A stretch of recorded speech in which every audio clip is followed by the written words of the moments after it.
Degree అందరూ ఇస్తారు. Career కి క్లారిటీ ఇచ్చేది మాత్రం కాన్ఫిడో. బెస్ట్ యూనివర్సిటీ సీట్ తో పాటు సెటిల్ అయ్యే స్కిల్ కూడా guarantee.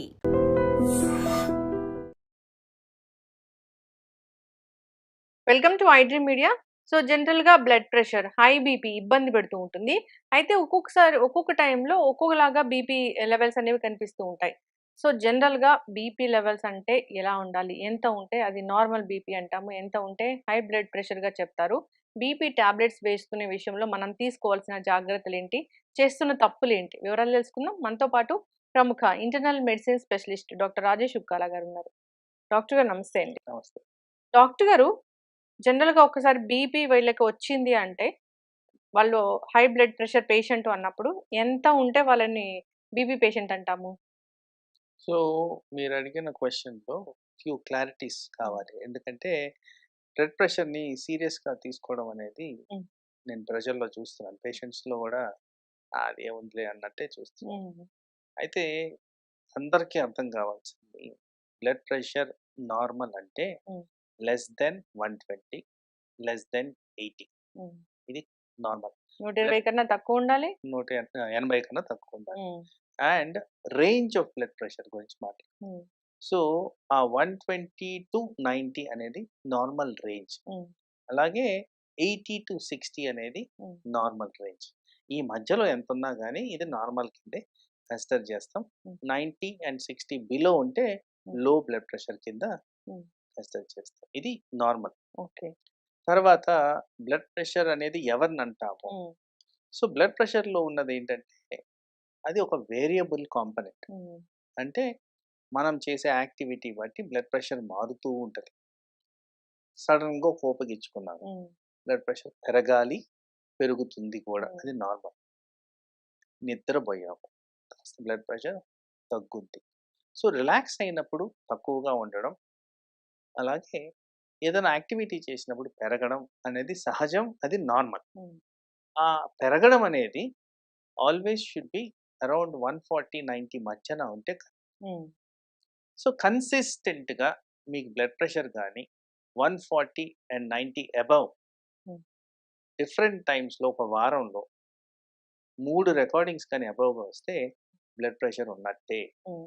140 above hmm. In a first person అంటే firstly new diagnosis of blood ప్రెషర్‌ని అలా కేటగరైజ్ చేస్తాం. ఓకే.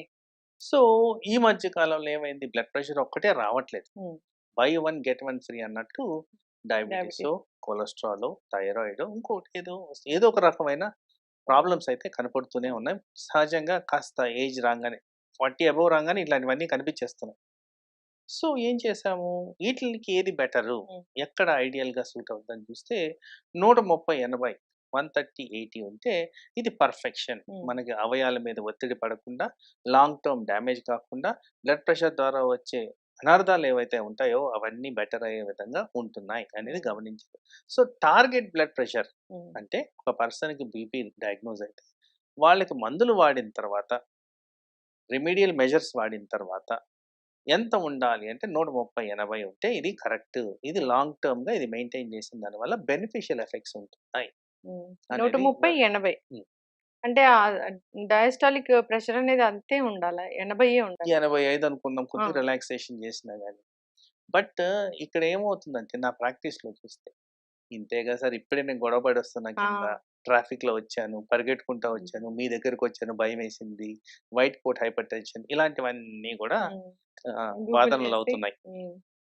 సో, వాస్తవానికి ఏంటంటే, ఇప్పుడున్న న్యూరో టెర్మినాలజీ, న్యూరో గైడెన్స్‌లో బ్లడ్ ప్రెషర్‌ని ఒక విధంగా ఇన్వెస్టిగేట్ చేస్తే బెటర్ అంటున్నారు. హ్మ్. ఎలా అంటే, ఉదయం, సాయంత్రం, మధ్యాహ్నం చెక్ చేయడం కన్నా 24 గంటలు చెక్ చేయండి. హ్మ్. కంటిన్యూయస్‌గా బ్లడ్ ప్రెషర్‌ని మానిటర్ చేయండి.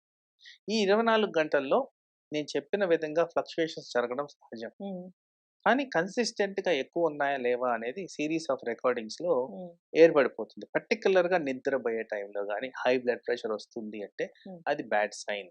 ఓకే. ఎందుకంటే ఎవరికైనా డే టైమ్ యాక్టివిటీ ఉంటది కాబట్టి కాస్త pressure. Higher levels, night time నిద్రపోతూ రిలాక్స్ అయి ఉన్నాం కాబట్టి కాస్త లోయర్ లెవెల్స్ రావాలి. ఈ వేరియేషన్ అనేది 10% ఉంటది. అంటే 120, 80 ఉన్నదంటే నైట్ టైమ్‌లో ఒక 10% డ్రాప్ అయ్యేదానికి ఛాన్స్ ఉంది. ఇది నార్మల్. ఎవరికైతే ఇది డ్రాప్ కాదో, ఈ డ్రాప్ కాని వాళ్ళలో అనర్థాలు జరిగేదానికి ఆస్కారం ఉంటుంది. ఉమ్, సో, అలా ఈ 24 అవర్ బ్లడ్ ప్రెషర్ మానిటరింగ్ వల్ల మానిటరింగే కాకుండా అడ్వాంటేజెస్ కూడా ఉన్నాయి. మీరు అడిగిన క్వెషన్‌లో ఏ టైంలో చేస్తే ఉమ్, మంచిది? ఎప్పుడు మందులు వాడితే మంచిది? అవన్నీ గూడా దీంట్లో క్లారిటీ వచ్చేస్తది. ఉమ్, ఎందుకంటే ప్రతి ఒక్కరికి బ్లడ్ ప్రెషర్ డే టైమే ఉండట్లేదు. ఉమ్, ప్రతి ఒక్కరికి నైట్ టైమే ఉండట్లేదు.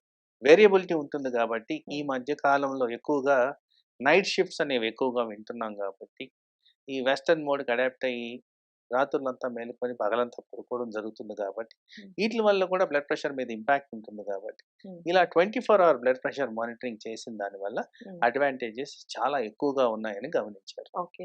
మార్నింగ్ ఇప్పుడు నిద్రలో బీపీ పెరగడం అంటే అది బ్యాడ్ సైన్. కొద్దిగా బ్యాడ్ సైన్. ఓకే. మార్నింగ్ అంటే ఎప్పుడైనా మార్నింగ్, మధ్యాహ్నం, ఈవినింగ్ బ్లడ్ ప్రెషర్ చెక్ చేసుకోమన్నారు. ఈ 24/7 కాకుండా అన్నప్పుడు. మార్నింగ్ బ్లడ్ ప్రెషరు అసలు జనరల్‌గా ఎందుకు ఎక్కువ ఉంటుంది డాక్టర్ గారు? ఎట్లా ఉండాలసలు? సో, సహజంగా మీరు గమనిస్తే నేను ఇప్పుడు దాకా చెప్పిన హ్మ్. దాంట్లో నార్మల్ సైన్స్ బాడీలో జరిగే సైన్స్ ప్రకారం మనకి డే టైమ్ కాస్త ఎక్కువగా ఉండడం, రాత్రులు తగ్గిపోవడం. హ్మ్. అంటే ఇది ఎట్లా తెలుస్తుందంటే మానిటరింగ్ చేస్తే గాని హ్మ్. తెలవదు. హ్మ్. ఎందుకంటే మనము మార్నింగ్, ఆఫ్టర్‌నూన్, డే టైమ్ మధ్యరాత్రులు ఎవరు లేసి బ్లడ్ ప్రెషర్ చెక్ చేస్తారు? హ్మ్. ఇంకా ఇంకొకటి ఏంటంటే ఒకవేళ మనం అలారం పెట్టుకొని లేసి చెక్ చేసినా గాని, అలాంటి చెక్ చేసిన దాని వల్ల స్లీప్ డిస్టర్బెన్స్ వస్తుంది. స్లీప్ డిస్టర్బెన్స్ వల్ల వేరే అనర్థాలు కూడా జరుగుతాయి కాబట్టి, సహజంగా మానిటర్ అనేది రికమెండెడ్. హ్మ్. సో, మీరడిగిన ప్రశ్న ఎందుకు మార్నింగ్ బ్లడ్ హ్మ్. ప్రెషర్ పెరగొచ్చు అని చూస్తే ఒకటేంటంటే ఇన్‌అడిక్వేట్ మెడిసిన్. హ్మ్. హ్మ్. ఆర్ బాడీలో స్ట్రెస్ అనేది ఎక్కువున్నప్పుడు. హ్మ్. ఏది నిద్ర సరిగ్గా కామనెస్ట్ రీజన్స్ ఏంటంటే మానసిక ఒత్తిళ్ళు. హ్మ్. ఆర్ ఫిజికల్ ప్రాబ్లమ్స్ లైక్ చాలా మందికి బ్యాక్ పెయిన్ చాలా సహజంగా వింటాం. దానివల్ల సరిగ్గా నిద్ర పట్టదు. హ్మ్. ఇలాంటి వాళ్ళలో ఏమవుద్ది? ఈథర్ వాళ్ళొక నొప్పి తగ్గడానికి టాబ్లెట్ అన్నా వేసుకుంటారు. నిద్ర సరిగ్గా పోరు. కాస్త స్ట్రెస్‌కి గురవుతారు. హ్మ్. తర్వాత ఈ వర్క్ రిలేటెడ్ హ్మ్. ఇష్యూస్. ఇప్పుడు మేమే అనుకుందాం. మాకు అర్ధరాత్రులు చాలా ఫ్రీక్వెంట్‌గా ఫోన్ కాల్స్ వస్తాయి. హ్మ్. అలాంటి టైంలో వస్తున్నాయంటే కొద్దిగా క్రిటికల్‌గా ఉన్న కేసెస్ వల్లే మనకు వస్తది. సో, డెఫినిట్‌గా నిద్ర అనేది 8 ప్రాబ్లమ్ అవర్స్ ఉండాల్సిందేనా డాక్టర్ గారు? కంపల్సరీ ఉండాల్సిందే. హ్మ్. సో, అలా జరుగుతున్నప్పుడు మీరడిగినట్టు హ్మ్. మార్నింగ్ టైమ్ బ్లడ్ ప్రెషర్స్ పెరిగేదానికి హ్మ్. చాలా హై ఛాన్సెస్ ఉంటాయి. ఓకే. అయితే ఇప్పుడు బ్లడ్ ప్రెషర్‌ని మనము వీళ్ళకి బీపీ ఉంది, వీళ్ళు బీపీ పేషెంట్ అని జెప్పాలంటే ఆ 24 అవర్స్ మానిటరింగ్ అనేది ఖచ్చితంగా చేయించుకోవాల్సిందే. ఇప్పుడున్న గైడెన్స్ ప్రకారం హ్మ్. Ideally recommended. హ్మ్. ఇందాక మీరు అడుగుతున్నప్పుడు మార్నింగ్ టైమ్ బ్లడ్ ప్రెషర్ హ్మ్. ఎందుకు హ్మ్. పెరగొచ్చంటే దాంట్లో ఒక పాయింట్ కూడా మర్చిపోయానండి. హ్మ్. చాలా మందికున్న habit consumption of alcohol and smoke. Hmm. So, tobacco and alcohol వల్ల hmm. Definite impact on blood pressure. హ్మ్.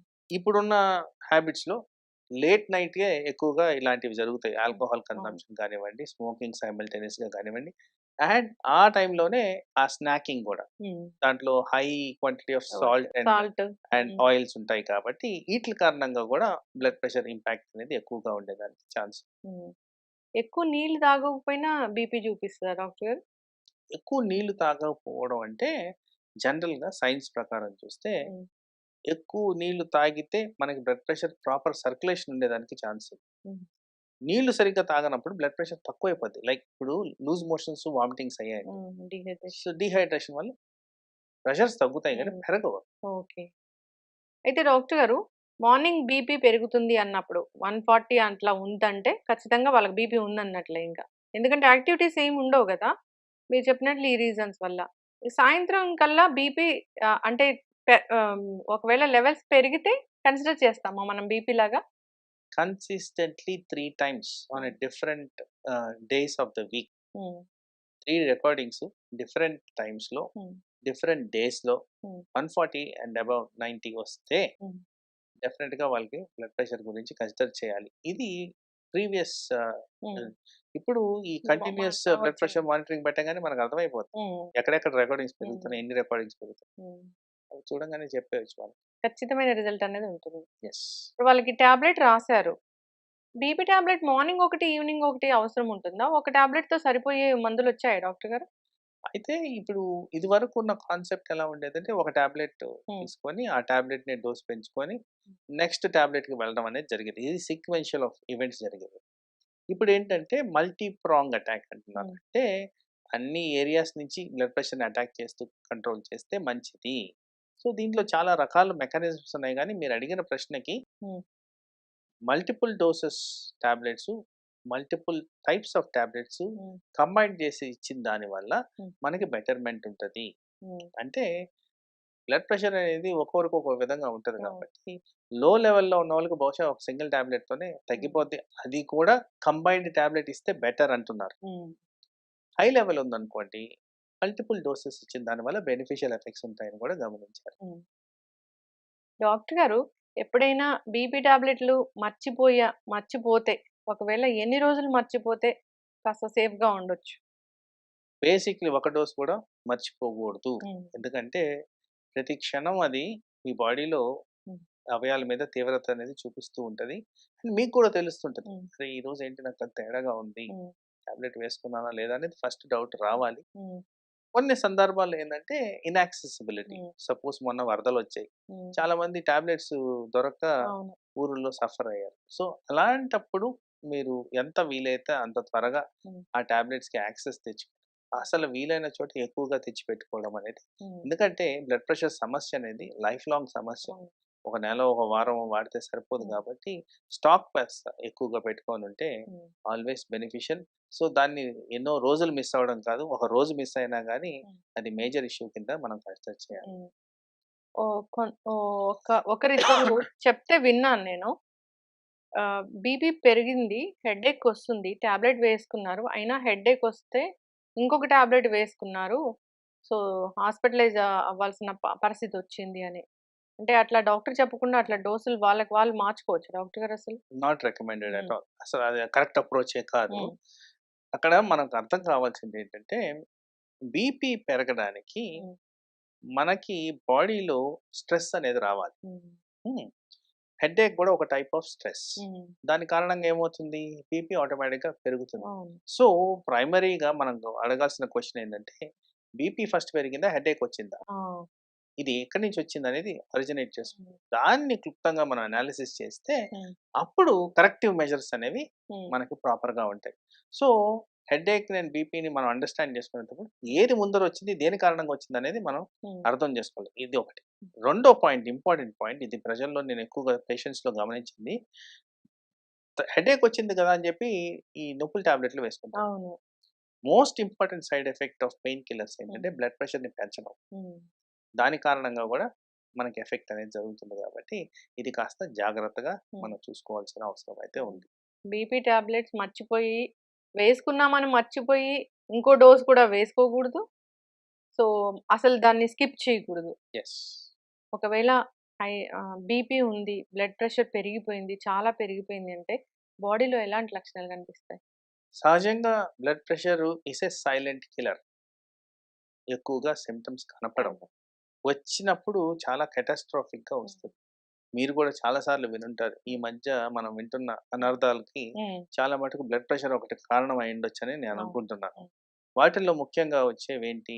హెడేక్, తల తిరగడము, హ్మ్. చెమటలు పట్టడం, చేత కాకపోవడం, హ్మ్. ఆయాసం, కళ్ళు తిరగడము, గుండె దడ ఇలాంటివన్నీ ఫ్రీక్వెంట్‌గా మనకి కనిపించే సింప్టమ్స్. బట్ ఇది అందరిలో కనిపిస్తదని గ్యారంటీ అయితే లేదు. Yes. But element of doubt రాంగానే హ్మ్. ఫస్ట్ మనం చెక్ చేసుకోవడం అనేది ఇంపార్టెంట్. హ్మ్. బీపీ అయితే ఒక 25 ఏళ్ల వయసు నుంచే చెక్ చేయించుకోవాలి. 25 అబ్సల్యూట్‌లీ. ఇయర్స్ ఆఫ్ ఏజ్ నుంచి. అబ్సల్యూట్‌లీ. యెస్. ఒకప్పుడంటే 40 ఏళ్ల తర్వాత చేసుకునేవాళ్ళా? హ్మ్. అంటే ఇప్పుడేం లేదండి. ఇప్పుడు నైట్ టైమ్ షిఫ్ట్స్ చేస్తున్నారు. ఆ! వీళ్ళకి నిద్ర లోపిస్తుంది. వీళ్ళలోనే మానసిక ఒత్తిడులు ఎక్కువగుంటాయి. హ్మ్. టార్గెట్ ఓరియెంటెడ్ జాబ్స్ చేస్తున్నారు. యెస్. వీళ్ళందరిలో బ్లడ్ ప్రెషర్ పెరగడానికి చాలా హ్మ్. ఆస్కారం ఉంది.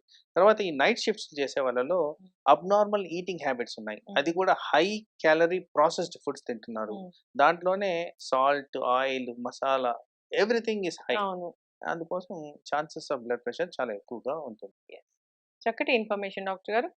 బీపీ మానిటరింగ్ దాని కోసం ఒక స్పెషల్ మానిటరింగ్ మెషిన్ వచ్చింది. యెస్. 24 అవర్స్ అది మానిటర్ చేస్తది. అది అక్యురేట్‌గా వస్తది లెవెల్స్ అనేవి, రీడింగ్స్ అనేవి. దాన్ని బట్టి మందులు వాడితే మంచిది. అందరు ఫాలో అవ్వాలని కోరుకుందాం. డాక్టర్ గారు చాలా చక్కటి ఇన్ఫర్మేషన్. ధన్యవాదాలు. Sir, one life lesson what medicine has taught you. whatever you can do without expecting.